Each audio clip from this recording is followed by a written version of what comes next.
तर आणखी एक महत्त्वाची बातमी आहे। देशात हल्ला झाला तेव्हा उद्धव ठाकरे परदेशात होते। पंतप्रधान मोदी लगेच दौरा सोडून परतले। ठाकरे लगेच परत का आले नाही असा सवाल करत भाजप प्रदेशाध्यक्ष चंद्रशेखर बावनकुळे यांनी राऊतांवर पलटवार केलाय। पाकिस्तानवर लगेच हल्ला का केला नाही असं म्हणत राऊतांनी गृहमंत्री अमित शहांच्या राजीनाम्याची मागणी केली होती। यावर बावनकुळेंनी हे उत्तर दिलंय।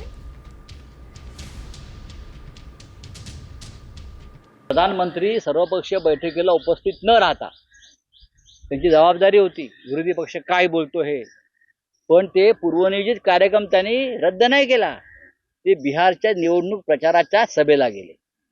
पूर्वनियोजित कार्यक्रम राहुल गांधींनी रद्द केला।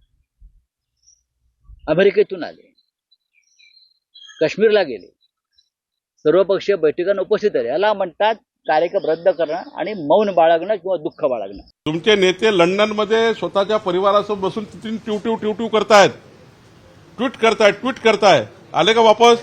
एकही व्यक्ती तुमचा लंडनवरनं तुम्ही आपली पूर्ण ट्रिप करून आले का? अर्धी ट्रिप सोडली नाही तुम्ही का? अर्धी ट्रिप सोडून वापस आले नाही? एवढी मोठी घटना या देशात घडली, महाराष्ट्रात घडली, आणि तुम्ही लंडनवरनं त्या ठिकाणी फॅमिली एन्जॉय करताय। खरं तर हे महाराष्ट्राचा अपमान आहे। या लोकांना बोलण्याचा अधिकार नाही। संजय राऊत जे बोलतात यांना बोलण्याचा अधिकार नाही।